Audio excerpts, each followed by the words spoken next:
Jordan, good to see you. Today we have 5 year-end money moves for a better 2025. The end of the year is always a great time to start thinking about your finances for the upcoming year. So we are sharing 5 tips that will get us on track for 2025. First, you need to perform a budget checkup and shore up your emergency fund.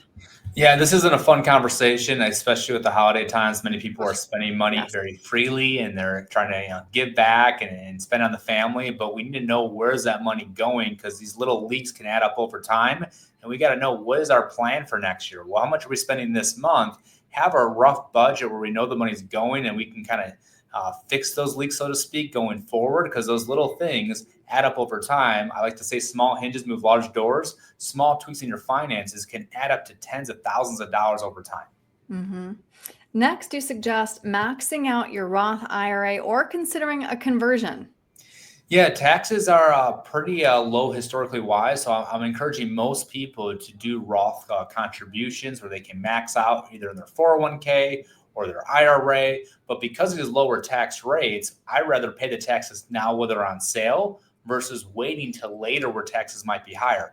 I know in our YouTube and other social media handles, we've talked about many different strategies for taxes and where taxes are going. So be sure to like and subscribe and kind of look through that to see if you can find more valuable information. But we do believe that you want to maximize those Roth contributions before the end of the year. Also, maybe do Roth conversions. Now you have until December 31st to do the Roth conversion. You can make contributions in your Roth or IRAs before April 15th. So it's 2 different laws that we have to follow by, but you don't want to miss the December 31st one because that's a big one before year end. Mm-hmm. One of the videos we did recently, Jordan, was 3 considerations before you make that Roth conversion. So that's a good one to check out too. Also, I know you wanted to mention the unique triple tax advantage of those health savings accounts. Yeah, the HSAs, health savings accounts, you get a deduction when you put the money in. It can grow tax deferred, and then you can take it out tax free. It's a great way to get a triple win on that HSA. Again, you have to have a high deductible plan to qualify, but if you have it and you have that extra cash, take advantage of it. Mm-hmm. Next, you can offset your gains by harvesting losses. This is tax loss harvesting. Can you explain? Obviously, the last few years, the market has done fantastic, but you might have 1 or 2 of these stocks that didn't do so good, didn't keep up with the overall market. You can sell off some of those stocks and take a loss and deduct that off your tax return. And we actually design portfolios that do this automatically for our clients, so you don't have to have that manual look at it in December. But we want to take advantage of those tax loss harvesting before December 31st. With the current IRS laws, you can only deduct a max of $3,000 per year off your tax return. But we look at all those strategies before we implement and give you some good education, because I don't know about you, Erin, but I don't like paying the government more in taxes than I have to. No, who does? And next, you did say, it's been a great year for the market. So our portfolio may be a little bit out of whack as far as risk tolerance, which means it is a good time to rebalance. Yeah. And again, we do this for our clients automatically, right? But for some people that maybe aren't working with an advisor right now, maybe they're doing themselves or they haven't met with an advisor, you might have made a lot of money the last couple of years. And you might be looking at your statement, feeling good, feeling proud. Look at that value in my account. Well, it may not stay there forever because there could be a correction. Now, I'm not a gambler, but if I'm up high in a casino, I might want to take some chips off the table. So maybe you want to harvest some of those gains, get more conservative, rebalance to make sure if the market does have a correction, or not if, when the market has a correction, that you are not overly exposed. Mm-hmm. And last, of course, a lot of us make charitable donations at the end of the year, which is why you should also consider a qualified charitable distribution. Can you explain how this works? Yeah, QCD is a great strategy to give from your IRA to a charity and not pay any tax on that distribution.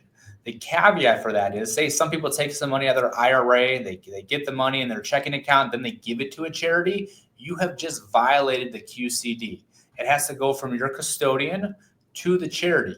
But sadly, even if you do everything right, you still might miss it, because that custodian will send you that 1099 for that distribution.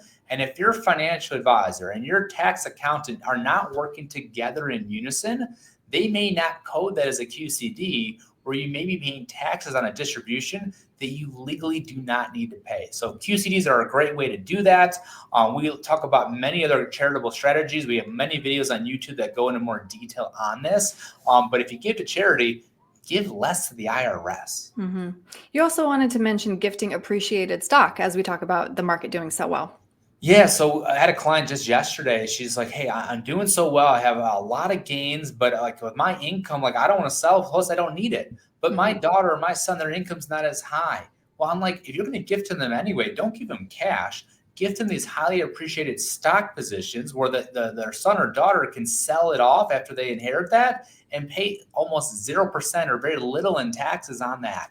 So it's a great way to gift positions to pay less overall to the IRS. Jordan, I love that you're always thinking about the entire family. It's always great having these conversations with you. And again, just a good reminder to everybody, you have such a great video library on YouTube. So like and subscribe. How else can we get a hold of you? Yeah, you can call our main number, 847-499-3454.